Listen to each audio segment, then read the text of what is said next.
নমস্কার। গল্প বলবো বলে পরিবারের সকল সদস্যদের জানায় অনেক অনেক ভালোবাসা। আশা করছি সকলে ভালো আছেন। ঈশ্বরের আশিসে আমরাও সকলে ভালো আছি। আজ আপনাদের সামনে নিয়ে এসেছি একদমই অন্য রকমের এক ভালোবাসার কাহিনী। চলুন বেশি কথা না বলে তাড়াতাড়ি শুরু করি। আজ আপনারা শুনছেন শ্রদ্ধেয় লেখক শরৎচন্দ্র চট্টোপাধ্যায় মহাশয়ের লেখা ছোট গল্প আলো ও ছায়া। প্রথমেই যদি তোমরা ধরিয়া বসো এমন কখনো হয় না, তবে তো আমি নাচার। আর যদি বলো হইতেও পারে, জগতে কত কি যে ঘটে সবই কি জানি, তাহলে এ কাহিনী পড়ে ফেলো। আমার বিশ্বাস তাহাতে কোনো মারাত্মক ক্ষতি হইবে না। আর গল্প লিখিতে এমন কিছু প্রতিজ্ঞা করিয়া বসা হয় না যে সবটুকু খাঁটি সত্য বলিতে হইবে। হলোই বা দু এক ছত্র ভুল, হলোই বা একটু আধটু মতভেদ, এমনই বা তাহাতে কি আসে যায়। তার নায়কের নাম হইল যজ্ঞদত্ত মুখুজ্জে, কিন্তু সুরমা বলে আলোমশাই। নায়িকার নাম তো শুনিলে, কিন্তু যজ্ঞদত্ত তাকে বলে ছায়া দেবী। দিন কতক তাহাদের ভারী কলহ বাঁধিয়া গেল। কে যে আলো কে যে ছায়া কিছুতেই মীমাংসা হয় না।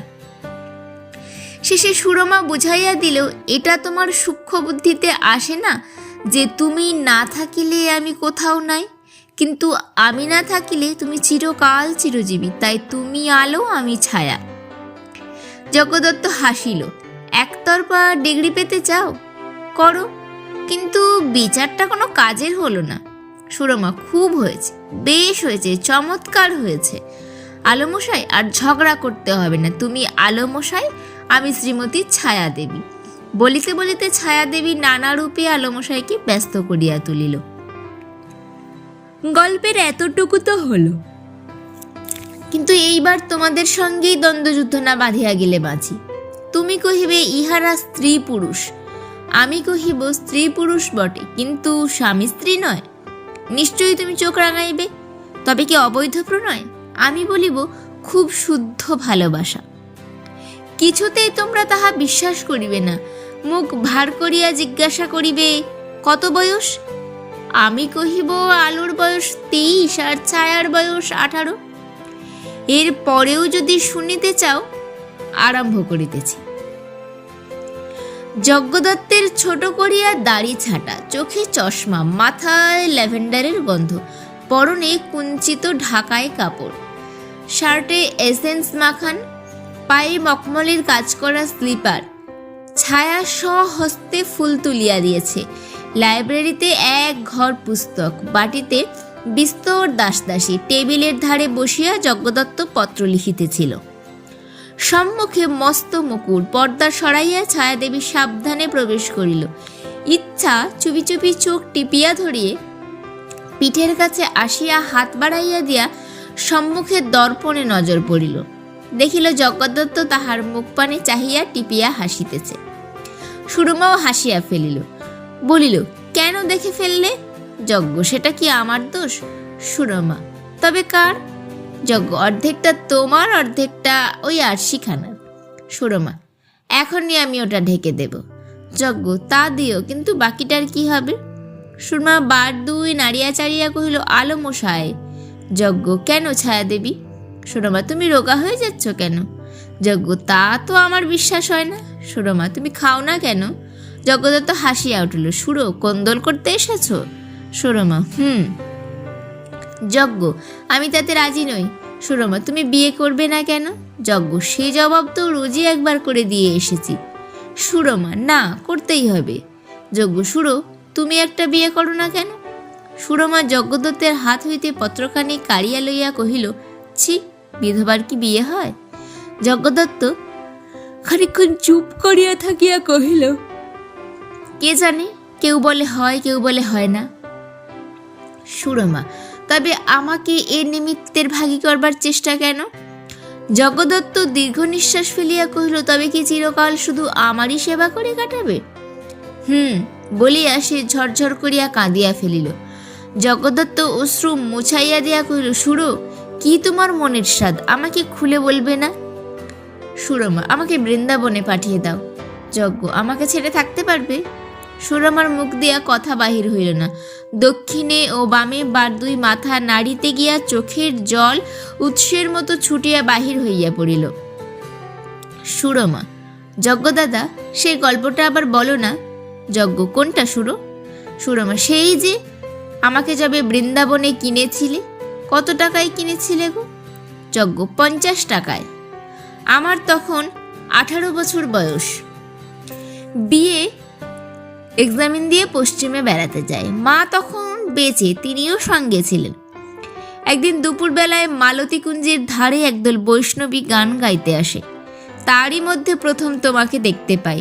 যৌবনের প্রথম ধাপটিতে পা দিয়ে জগৎটাকে এমন সুশ্রী দেখতে হয় যে শুধু নিজের দুটি চোখে সে মাধুর্য সবটুকু উপভোগ করতে পারা যায় না। স্বাদ হয় মনের মতন আরও দুটি চোখ এমনি করে একসাথে শোভা সম্ভব করতে পারে যদি তাকে বুঝিয়ে বলতে পারি। ও কি সুরমা, কাঁদছ যে? সুরমা, না, তুমি বলো। তুমি তখন 13 বছরের নবীন বৈষ্ণবী, হাতে মন্দিরা, গান গাইছিলে। সুরমা, যাও, আমি বুঝি গান গাইতে পারি? যজ্ঞ, তখন তো পারতে। তারপর অনেক পরিশ্রমে তোমাকে পাই। তুমি ব্রাহ্মণের মেয়ে, বাল বিধবা। মা তোমার তীর্থে এসে আর ফিরে যেতে পারেননি, স্বর্গে গিয়েছেন। আমার মার কাছে তোমায় এনে দিই, তিনি বুকে তুলে নিলেন।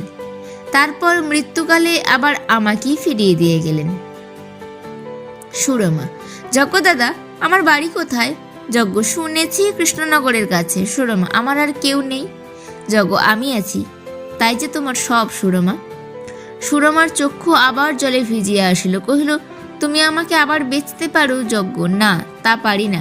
নিজেকে না বেচে ফেললে ওটি কিছুতেই হবে না। সুরমা কথা কহিল না, তেমনিভাবে সজল নয়নে তাহার পানে চাহিয়া রইল।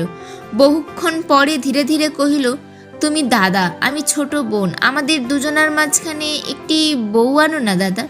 যজ্ঞ, কেন বল দেখি? সুরমা, সমস্ত দিন ধরে সাজিয়ে গুছিয়ে তাকে আমি তোমার কাছে বসিয়ে রাখবো। যজ্ঞ, তা কি প্রাণে ধরে পারবে? সুরমা মুখ তুলিয়া চোখের উপর চোখ পাতিয়া কহিল, আমি কি তেমন অধম যে হিংসা করব? যজ্ঞ, হিংসা নাই করলে কিন্তু নিজের স্থানটি বিলিয়ে দেবে? সুরমা, বিলিয়ে কেন দিতে যাব? আমি রাজা, রাজাই থাকবো, শুধু একটা মন্ত্রী বহাল করব। দুজনে মিলে তোমার রাজ্যটা চালাতে আমোদ হবে। যজ্ঞ, দেখো ছায়া, বিবাহে প্রবৃত্তি নেই, কিন্তু তোমার যদি একজন সাথীর বড় প্রয়োজন হয়ে থাকে তো বিবাহ করব। সুরমা, হ্যাঁ, নিশ্চয়ই করো, খুব আমোদ হবে, দুজনে খুব মনের সুখে দিন কাটাবো। মনে মনে কহিল, তিনকুলে আমার কেউ নেই, আমার মান অপমান তাও নাই, কিন্তু তুমি কেন আমাকে নিয়ে বিশ্বের কলঙ্ক কুড়াবে? দেবতা আমার, তুমি বিবাহ করো, তোমার মুখ চেয়ে আমার সব সইবে। কলিকাতায় প্রতিবেশীর খবর অনেকে রাখে না, অনেকে আবার খুব রাখে। যাহারা রাখে তাহারা বলে যজ্ঞদত্ত MA পাশ করুক, কিন্তু বখাটে ছেলে ইশারায় তাহার সুরমার কথাটা উল্লেখ করে। সুরমাও যজ্ঞদত্ত মাঝে মাঝে তা শুনিতে পায়, শুনিয়া দুজনেই হাসিতে থাকে। কিন্তু তুমি ভালো হও আর মন্দ হও, বড় মানুষ হইলে তোমার বাড়িতে লোক আসিবেই, বিশেষ মেয়ে মানুষ। কেহ বা বলে, সুরমা, তোমার দাদার বিয়ে দাও না। সুরমা, দাও না দিদি, একটা ভালো মেয়ে খুঁজে পেতে। যে সুরমার সখী সে হাসিয়া ফেলে, তাই তো, ভালো মেয়ে মেলা শক্ত, তোমার রূপে যার চোখ ভরে আছে তার দূর পোড়ার মুখী। বলিতে বলিতে কিন্তু সুরমার সমস্ত মুখমণ্ডল স্নেহ ও গর্বে রঞ্জিত হয়ে ওঠে। সেদিন দুপুরবেলা ঝুপঝাপ করিয়া বৃষ্টি পড়িতেছিল। সুরমা ঘরে প্রবেশ করিয়া বলিয়া উঠিল, একটি মেয়ে পছন্দ করে এলাম। যজ্ঞদত্ত, আহ, একটা দুর্ভাবনা গেল। কোথায় বলো দেখি? সুরমা, ওপাড়ার মিত্তিরদের বাড়ি। যজ্ঞদত্ত, বামুন হয়ে কায়েতের ঘরে? সুরমা, কায়েতের ঘরে কি বামুন থাকতে নেই? তার মাও বাড়িতে রেঁধে খেত। মেয়েটি শুনেছি ভালো, দেখে এসে যদি মনে ধরে তো ঘরে আনো। যজ্ঞদত্ত, আমি কি এমন হতভাগা যে রাজ্যের ভিকিরি ছাড়া আমার অন্ন জুটবে না? সুরমা, ভিকিরি কুড়িয়া নাকি তোমার নতুন কাজ? যজ্ঞদত্ত আবার। সুরমা, না, যাও দেখে এসো, মনে ধরো তো না বলো। যজ্ঞদত্ত, মনে কিছুতেই ধরবে না সুরমা, ধরবে গো ধরবে, একবার দেখেই এসো না। ছায়াদেবী তখন আলমশাইকে এমন সাজাইয়া দিল, এত গন্ধ লাগিয়া মাজিয়া ঘুষিয়া চুল আঁচড়াইয়া দিয়া এমনইভাবে আরশির সম্মুখে দাঁড় করাইয়া দিল যে যজ্ঞদত্তের লজ্জা করিতে লাগিল। ছি, এ যে বড় বাড়াবাড়ি হয়ে গেল। সুরমা, তা হোক, দেখে এসো। গাড়ি করিয়া জগদ্দত্ত মেয়ে দেখিতে গেল। পথে একজন বন্ধুকেও তুলিয়া লইল, চল মিত্তির বাড়িতে জলযোগ করে আসি। বন্ধু, তার মানে সে বাড়িতে একটা ভিখিরি মেয়ে আছে, তাকে বিয়ে করতে হবে। বন্ধু, বলো কি, এমন প্রবৃত্তি কে দিলে? যজ্ঞদত্ত, তোমরা যার হিংসেই মরে যাও তিনি, সেই ছায়াদেবী। যজ্ঞদত্ত বন্ধুকে লইয়া মেয়ে দেখিতে ঘরে ঢুকিলেন। মেয়ে কার্পেটের আসনের উপর বসিয়া, পরনে দেশি কাপড়, কিন্তু অনেক ধোপ পড়া, সুতাগুলা মাঝে মাঝে জালের মতো হইয়া গিয়াছে। হাতে বেলোয়ারি চুড়ি এবং একজোড়া পাক দেওয়া তামার মতো রঙের সোনার বালা। মাঝে মাঝে এক এক জায়গায় ভিতরের গালাটা দেখা যাইতেছে। মাথায় এত তেল যে কপালটা পর্যন্ত চকচক করিতেছে। ব্রহ্মতালুর উপর শক্ত খোপাটা কাঠের মতো উঁচু হইয়া আছে। দুই বন্ধুতে মুখ টিপিয়া হাসিয়া ফেলিলেন। হাসি চাপিয়া মেয়েটার দিকে চাহিয়া যজ্ঞদত্ত কহিল, কি নাম তোমার? মেয়েটি বড় বড় কালো চোখ দুটো শান্তভাবে তাহার মুখের প্রতি রাখিয়া কহিল, প্রতুল। যজ্ঞদত্ত বন্ধুর গা টিপিয়া মৃদু হাসিয়া কহিল, ওহে, গদাধর নয় তো? বন্ধু ঈষৎ ঠেলিয়া দিয়া কহিল, জ্যাঠামি করো না, তাড়াতাড়ি পছন্দ করে নাও। হ্যাঁ, এই নি। বেশ বেশ, কি পড়ো? কিছু না, আরো ভালো। কাজকর্ম করতে জানো? প্রতুল মাথা নাড়িল। নিকটে একজন ঝি দাঁড়াইয়াছিল, সে ব্যাখ্যা করিয়া দিল, ভারী কর্মী মেয়ে বাবু, রাধা বাড়া সংসারের কাজকর্মে মায়ের হাত পেয়েছে, আর মুখে কথাটি নেই, ভারী শান্ত। তা বুঝেছি। তোমার বাপ বেঁচে নেই? না। মাও মরে গেছেন? হ্যাঁ।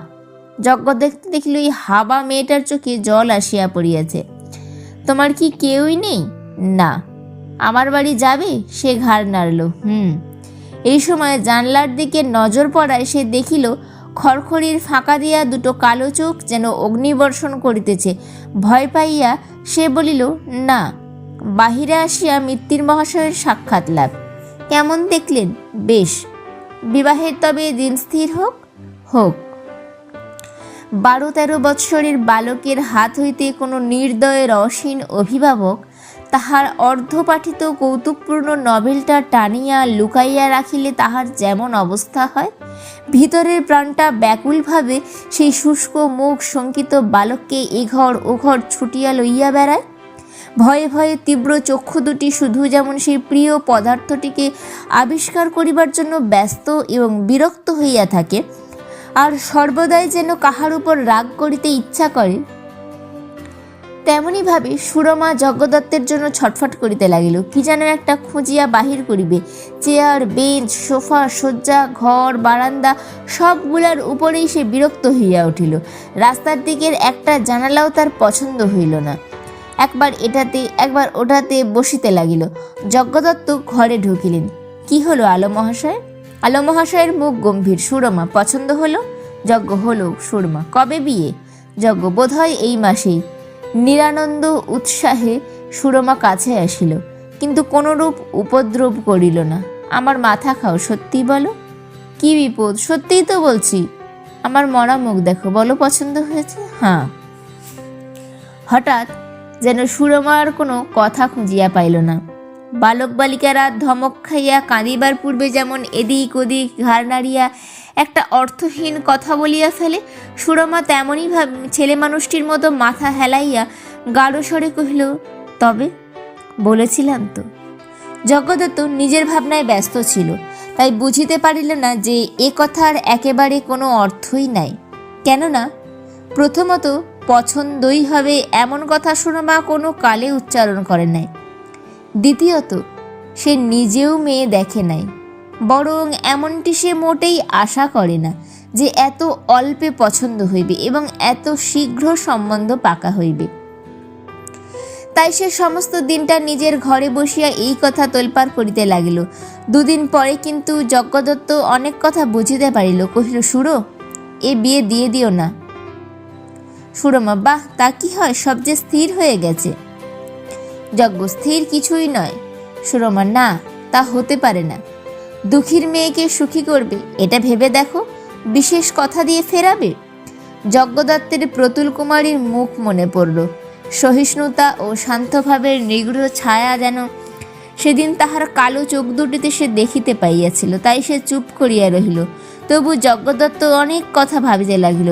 সুরমার কথাই বেশি ভাবিল। বর্ষার দিনে বাদল পোকাগুলো হঠাৎ যেমন ঘর ভরিয়া দেয়, তেমনি তাহার মনটা যেন অস্বস্তিতে ভরিয়া উঠিল। কিন্তু তাহাদিগের নিভৃত বাসগহ্বরটা যেমন কিছুতেই খুঁজিয়া বাহির করা যায় না, তেমনি সুরমার মুখের কথাগুলো কোনো গুপ্ত আকাঙ্ক্ষার ভিতর দিয়া দলে দলে বাহির হইতে লাগিল। সেইটাই খুঁজিয়া পাইল না। চোখে তার এমনই ঝাপসা জাল লাগিয়া রহিল যে কোনো ক্রমেই সুরমার মুখখানি সুস্পষ্ট দেখিতে পাইল না। বিবাহ করিয়া যজ্ঞদত্ত বধূ ঘরে আনিল। বিকারগ্রস্ত রোগী ঘরে লোক না থাকিলে যেমন সমস্ত শক্তি এক করিয়া জলের ঘরাটার পানে ছুটিয়া গিয়া আঁকড়াইয়া ধরে, সুরমা তেমন করিয়াই নতুন বধূকে আলিঙ্গন করিল। নিজের যতগুলি গহনা ছিল পরাইয়া দিল, যতগুলি বস্ত্র ছিল সমস্ত তাহার বাক্সে ভরিয়া দিল। শুষ্ক মুখে সমস্ত দিন ধরিয়া বধূ সাজাইবার ধুম দেখিয়া যজ্ঞদত্ত মুখ চুন করিয়া রহিল। গাঢ় স্বপ্নটা সহ্য হয়, কেননা অসহ্য হইলে ঘুম ভাঙিয়া যায়, কিন্তু জাগিয়া স্বপ্ন দেখাটায় যেন দম আটকাইতে থাকি। কিছুতেই সেটা শেষও হয় না, ঘুমও ভাঙে না। মনে হয় একটা স্বপ্ন, মনে হয় এটা সত্য। আলো ও ছায়া দুজনেরই এই ভাবটা আসিতে লাগিল। একদিন ঘরে ডাকিয়া যজ্ঞদত্ত কহিল, ছায়া দেবী। কি যজ্ঞদাতা? আলো মশাই বললেন, না। মুখ নত করিয়া সুরমা কহিল, আলো মশাই। যজ্ঞদত্ত দুই হাত বাড়াইয়া কহিল, অনেক দিন কাছে আসো নাই, এসো। সুরমা একবার মুখ পানে চাহিয়া দেখিল, পরক্ষণেই বলিয়া উঠিল, বাহ, আমি তো খুব বউকে একলা ফেলে এসেছি। বলিতে বলিতে সে ছুটিয়া পলাইয়া গেল। রাগের মাথায় যদি হঠাৎ কোনো অপরিচিত ভদ্রলোকের গালে চড় মারা যায়, আর সে যদি শান্তভাবে ক্ষমা করিয়া চলিয়া যায়, তাহা হইলে মনটা যেমন খারাপ হইয়া থাকে, তেমনি ক্ষমাপ্রাপ্ত অপরাধীর মতো তাহারও মনটা ক্রমাগত দমিয়া পড়িতে লাগিল। কেবলই মনে হয় সে অপরাধ করিয়াছে, আর সুরমা প্রাণপণে ক্ষমা করিতেছে। সুরমা সর্বাভরণা নববধূকে জোর করিয়া তাহার পার্শ্বে বসাইয়া দেয়। সন্ধ্যা হইলেই বাহির হইতে কট করিয়া তালাবন্ধ করিয়া দেয়। গালে হাত দিয়া যজ্ঞদত্ত ভাবিতে থাকে, বউও কতক বুঝিতে পারে, সে শেয়ানা মেয়ে নয়, তবুও তো সে নারী। সাধারণ স্ত্রী বুদ্ধিটুকু হইতে ভগবান কাহাকেও বঞ্চিত করেন না। সেও সারা রাত্রি জাগিয়া থাকে। আজ 8 দিনও বিবাহ হয় নাই। এরই মধ্যে যজ্ঞদত্ত একদিন প্রত্যুষে সুরমাকে ডাকিয়া কহিল, সুরো, বর্ধমানে পিসিমাকে বউ দেখিয়ে আনি। দামোদর পাড়ে পিসিমার বাড়ি। সেখানে পৌঁছাইয়া যজ্ঞদত্ত কহিল, পিসিমা, বউ এনেছি, দেখো। পিসিমা, ওমা, বিয়ে করেছিস বুঝি? আহা, বেঁচে থাক, দিব্যি চাঁদপানা বউ, এইবার মানুষের মতো ঘর সংসার কর। যজ্ঞ, সেই জন্যই তো সুরো জোর করে বিয়ে দিয়ে দিলে। পিসিমা, সুরো বুঝি বিয়ে দিয়েছে? যজ্ঞ, সেই তো দিলে, কিন্তু কপাল মন্দ, বউ নিয়ে ঘর করা চলে না। পিসিমা, কেন রে? যজ্ঞ, জানো তো পিসিমা, আমার নরগণ, বইয়ের হলো রাক্ষসগণ, একসঙ্গে থাকলে গণৎকার বলে বাঁচি না বাঁচি। পিসিমা, 60 সে কথা তখন তাড়াতাড়ি এইসব দেখা হয়নি। এখন তো তোমার কাছে থাকবে, মাসে 50 টাকা পাঠাবো, তাতে চলবে না পিসিমা? পিসিমা, হ্যাঁ, তা চলে যাবে, পাড়া গায়ে বিশেষ কষ্ট হবে না। আহা, চাঁদের মতো মেয়ে, ডাগর হয়েছে। হারে যজ্ঞ, একটা শান্তি সস্তায়ন করলে হয় না? যজ্ঞ, হতে পারে, আমি ভট্টাচার্যের মত নিয়ে যা ভালো হয় তোমাকে জানাবো। পিসিমা, তা জানাস বাছা। সন্ধ্যার সময় বউকে কাছে ডাকিয়া যজ্ঞদত্ত কহিল, তবে তুমি এখানেই থাকো। সে ঘাড় নাড়িয়া বলিল, আচ্ছা, যা তোমার দরকার হবে আমাকে জানিও। আচ্ছা, তুমি চিঠি লিখিতে জানো? না। তবে কি করে জানাবে? নববধূ গৃহপালিতা হরিণীর মতো চক্ষু দুইটি স্বামীর মুখের উপর রাখিয়া চুপ করিয়া রহিল। যজ্ঞদত্ত মুখ ফিরাইয়া চলিয়া গেল। পিসিমার বাটিতে বউ ভোরে উঠিয়া কাজ করিতে লাগিল। বসিয়া থাকিতে সে শিখে নাই। নতুন লোক হইলেও সে পরিচিতের মতো ঘর কন্যার কাজ করিতে শুরু করিল। 2-4 দিনেই পিসিমা বুঝিলেন, এমন মেয়ে সবাই গর্ভে ধরে না। বউয়ের অনেক গহনা, পাড়াশুদ্ধ ঝেঁটিয়ে লোক তা দেখতে আসে। কে দিয়েছে গা? তোমার বাপ? না, বাপ মা আমার নাই, ঠাকুরজি দিয়েছেন। দু একজন সমবয়সীর সহিত ভাব হইলে তাহারা খুঁটিয়া খুঁটিয়া কথা বাহির করিবার চেষ্টা করিতে লাগিল। তোমার ঠাকুরজি বুঝি খুব বড় লোক? হ্যাঁ, সব গহনা তারই। সব? তার দরকার নেই, তিনি বিধবা, এসব পড়েন না। কত বয়স বউ? আমাদের চেয়ে কিছু বড়, তিনি জোর করে আমার সঙ্গে বিয়ে দিয়েছেন। তোমার বর বুঝি তাঁর খুব অনুগত? হ্যাঁ, তিনি সতীলক্ষ্মী, সবাই তাঁকে ভালোবাসে।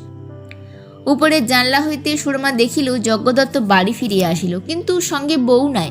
ঘরে প্রবেশ করিলে কহিল, যজ্ঞদাদা, বউকে কোথায় রেখে এলে? পিসির বাড়ি। সঙ্গে আনলে না কেন? থাক, কিছুদিন পরে আনলেই হবে। কথাটা সুরমার বুকে বিঁধিল। দুইজনেই চুপ করিয়া রহিল। প্রিয়জনের সহিত তর্ক করিতে গিয়া হঠাৎ বচসা হইয়া গেলে যেমন দুজনেই কিছুক্ষণ ক্ষুণ্ণ মনে চুপ করিয়া বসিয়া থাকে, এ দুজনেও কিছুদিন তেমনই চুপচাপ দিন কাটাইতে লাগিল। সুরমা কহে, নে খেয়ে নাও, অনেক বেলা হলো। যজ্ঞদত্ত বলে, হ্যাঁ, এই যাই। এমনি করিয়াও কিছুদিন কাটিল। একসঙ্গে ঘর করিতে গিয়া চিরদিন এভাবে চলে না, তাই আবার মিল হইতে লাগিল। যজ্ঞদত্ত আবার আদর করিয়া ডাকিতে লাগিলেন, ও ছায়া দেবী। ছায়া কিন্তু আর আলমশাই বলে না, যজ্ঞ দাদা বলে। কখনো বা শুধু দাদা বলিয়াই ডাকে। সুরমা একদিন কহিল, দাদা, প্রায় 3 মাস হতে চলল, এইবার বউকে আনো। যজ্ঞদত্ত কাটাইয়া দেয়, হাঁ, তা হবে এখন। মনের ভাব বুঝিয়া সুরমা চুপ করিয়া থাকে। পিসির পত্র মাঝে মাঝে আসে। পিসি লেখেন, বইয়ের ম্যালেরিয়া জ্বর হইতেছে, চিকিৎসা হওয়া প্রয়োজন। মনের ভাব বুঝিয়া যজ্ঞদত্ত কতকগুলো টাকা বেশি করিয়া পাঠাইয়া দেয়, আর মাসখানেক কোনো কথা উঠে না। এমন সময় একদিন হঠাৎ চিঠি আসিল যে পিসি মরিয়া গিয়াছে। যজ্ঞদত্ত বর্ধমানে চলিয়া গেল। যাইবার সময় সুরমা মাথার দিব্যি দিয়া বলিয়া দিল, বউকে নিয়ে এসো। বর্ধমানে পিসির শ্রাদ্ধ শান্তি হইয়া গেলে একদিন দুপুরবেলায় যজ্ঞদত্ত বারান্দায় দাঁড়াইয়া বাড়ি যাইবার কথা ভাবিতেছিল। উঠানে একটা ধানের মড়াইয়ের পাশে নতুন বউ দাঁড়াইয়া চোখে পড়িল। চোখাচোখি হইবা মাত্র সে হাত দিয়া ইশারা করিয়া ডাকিল। যজ্ঞদত্ত স্ত্রীর নিকটে পৌঁছাল। কি, আপনাকে কিছু বলবো? বেশ তো, বলো। নতুন বউ ঢোক গিলিয়া কহিল, একদিন আপনি বলেছিলেন যদি আমার কোনো দরকার হয়। যজ্ঞদত্ত, বেশ তো, কি দরকার বলো। বউ, বাড়িতে সবাই বলা বলি করছিলেন আমি বড় অলক্ষণা, তাই এখানে আর থাকতে ইচ্ছে করে না। যজ্ঞদত্ত, কোথায় থাকতে চাও? বউ, কলকাতায় যদি কোনো ভদ্র পরিবারের স্থান পাই, আমি তো সব কাজ করতে পারি। যজ্ঞদত্ত, তোমার নিজের বাড়িতে যাবে? বউ, আমার নিজের বাড়ি? সে আবার কোথা? তাঁরা কি আর থাকতে দেবেন? যজ্ঞদত্ত হাত দিয়া স্ত্রীর মুখ তুলিয়া ধরিয়া কহিল, আমার বাড়িতে যাবে? বউ, যাব। যজ্ঞদত্ত, সুরমা তোমার জন্য বড় ব্যস্ত হয়েছে। সুরমার কথায় তাহার মুখ প্রফুল্ল হইয়া উঠিল। ঠাকুরজি আমায় মনে করেন? যজ্ঞদত্ত, করেন বই কি। বউ, তবে নিয়ে চলুন। জগতে একরকমের লোক আছে, তাহারা পরের সম্বন্ধে মতামত প্রকাশ করিবার বুদ্ধি কিছুতেই খুঁজিয়া পায় না, কিন্তু এমন একটা সহজ বুদ্ধি রাখে যে তাহার উপর নির্ভর করিয়া নিজের সম্বন্ধে অপরের পরামর্শ মোটেই প্রয়োজন বোধ করে না। নতুন বউটি এই শ্রেণীর। সে নিজের কথা নিজেই ভাবে, পরকে জিজ্ঞাসা করে না। ভাবিয়া কহিল, আপনাদের অকল্যাণ করবার বড় ভয় আমার, কিন্তু থাকিই বা কোথায়? না হয় আমি নিচেই থাকবো, সব কাজকর্ম নিচে থাকাই সুবিধের। যজ্ঞ, ওপরে কি তোমার থাকবার ঘর নেই? বউ, আছে, কিন্তু নিচের ঘরেই বেশ থাকবো। যজ্ঞদত্ত আর কোনো কথা কহিল না। ভাবিতে লাগিল যে খুব বোকার মতো তো এ কথাগুলো নয়, বরং কয়েকবার মনে করিল, বলিয়া ফেলে যে সে অলক্ষণা নহে, রাক্ষসগণ প্রভৃতি মিথ্যা কথা। কিন্তু মিথ্যা কথার কারণটা কি, তা কি করিয়া বলা যায়?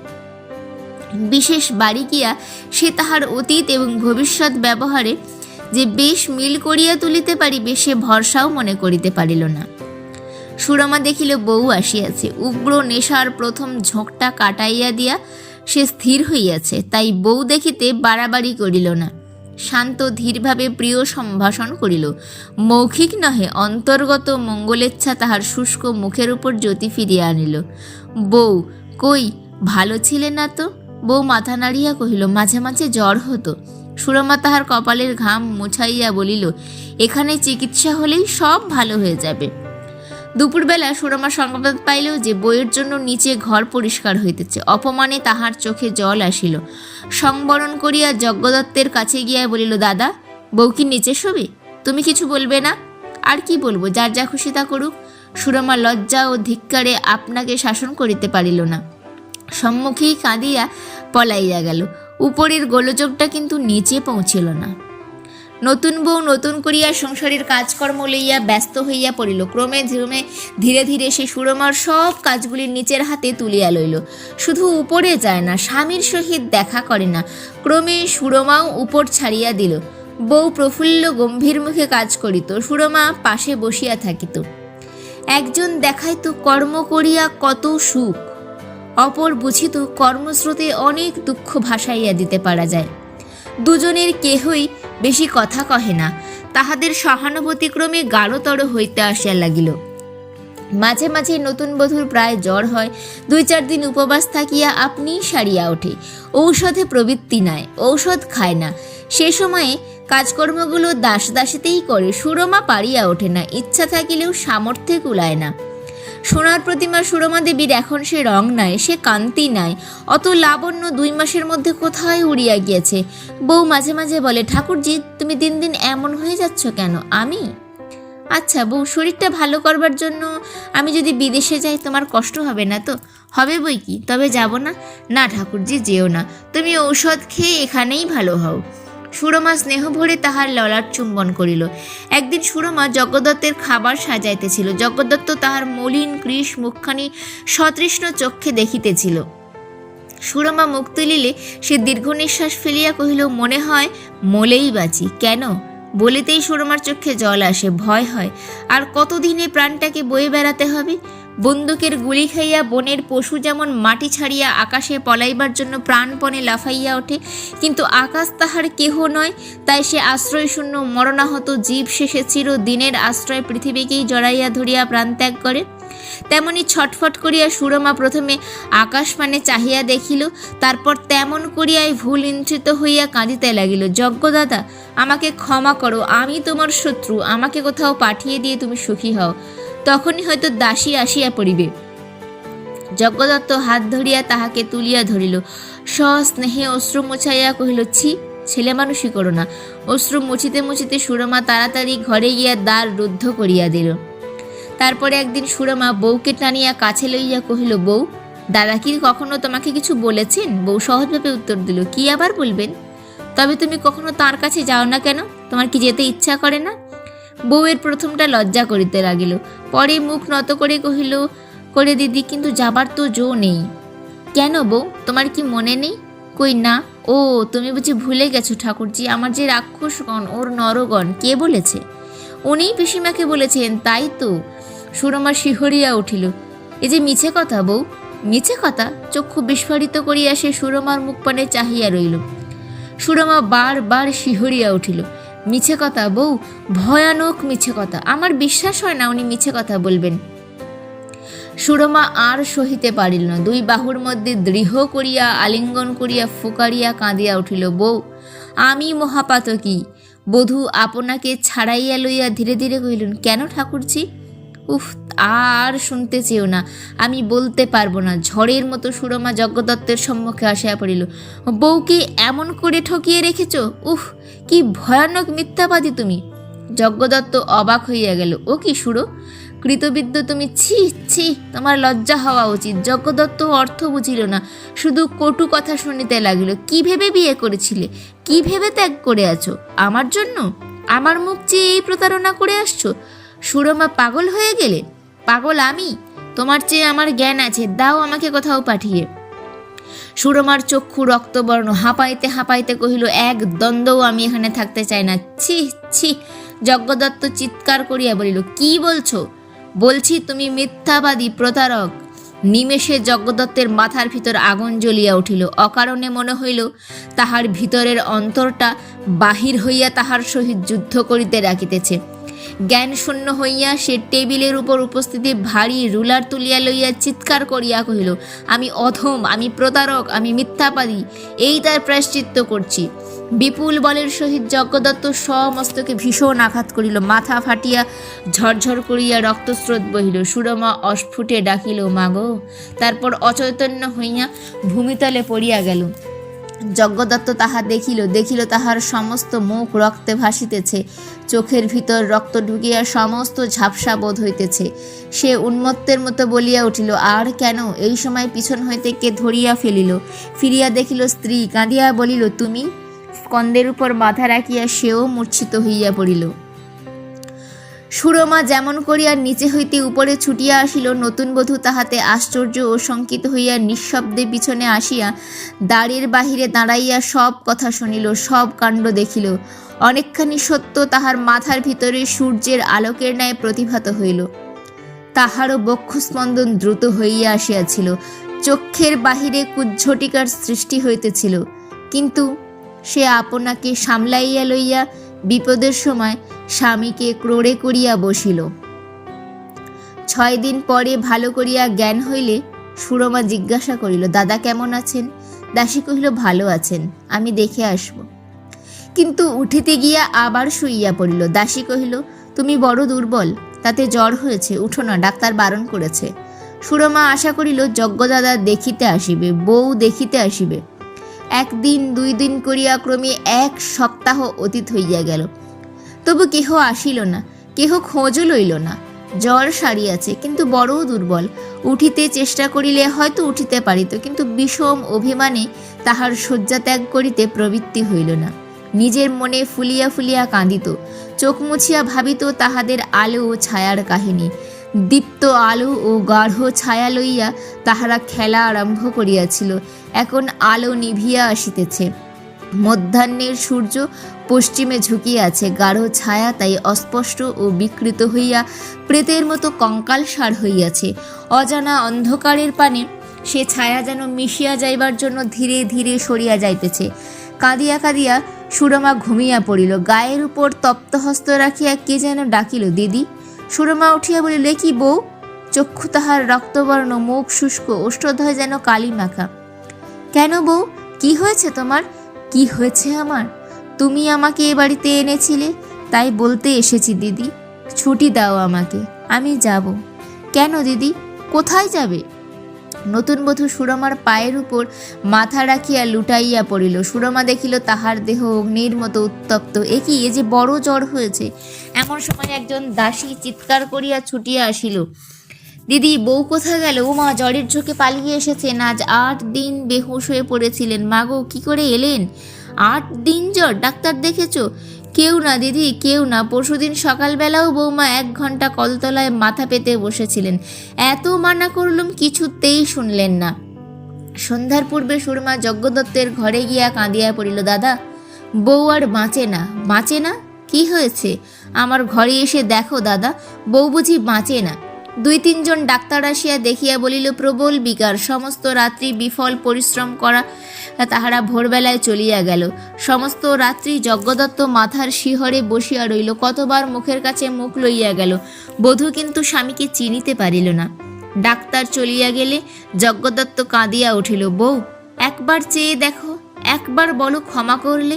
সুরমা পায়ের উপর মুখ লুকাইয়া অস্ফুটে বলিল, বৌদিদি, কেন এ শাস্তি দিয়ে গেলে? কে কথা কহিবে? সমস্ত মান, অভিমান, তাচ্ছিল্য, অবহেলা সরাইয়া দিয়া সে ধীরে ধীরে অনন্তে মিলাইয়া গেল। সুরমা কহিল, দাদা কোথায়? দাসী উত্তর করিল, কাল তিনি পশ্চিমে চলে গেছেন। কবে আসবেন জানি নে, বোধহয় শিগগির আসবেন না। আমি কোথায় থাকব? সরকার মশাইকে বলে গেছেন, যত ইচ্ছে টাকা নিয়ে তোমার যেখানে খুশি থেকো। সুরমা আকাশপানে চাহিয়া দেখিল, জগতের আলো নিভিয়া গিয়াছে। সূর্য নাই, চন্দ্র নাই, একটি তারাও দেখা যায় না। পাশে চাহিয়া দেখিল, সে অস্ফুট ছায়াটিও কোথায় সরিয়া গিয়াছে। চতুর্দিকে ঘনা অন্ধকার। বক্ষস্পন্দন তাহার যেন বন্ধ হইয়া আসিতেছে। চক্ষের জ্যোতি ম্লান ও স্থির হইয়া আসিতেছে। দাসী ডাকিল, দিদি। ঊর্ধ্বনেত্রে সুরমা ডাকিল, যজ্ঞদাদা। তারপর ধীরে ধীরে শুইয়া পড়ল। আজকের গল্পটি এখানেই সমাপ্ত হলো। গল্প বলবো বলের তরফ থেকে আমি সঞ্চিতা এতক্ষণ ছিলাম আপনাদের সাথে। গল্পটি কেমন লাগলো অবশ্যই কমেন্ট করে জানাবেন। গল্পটি ভালো লাগলে একটি লাইক করবেন ও সকলের সাথে শেয়ার করে সকলকেও শোনার সুযোগ করে দেবেন। পরিবারে নতুন সদস্য হলে চ্যানেলটি সাবস্ক্রাইব করে পাশে থাকবেন। আজকের মতো বিদায়। কথা হবে আগামী রবিবার নতুন কোনো গল্প নিয়ে। ততক্ষণ সকলে ভালো থাকবেন, সুস্থ থাকবেন, সাবধানে থাকবেন। শুভরাত্রি।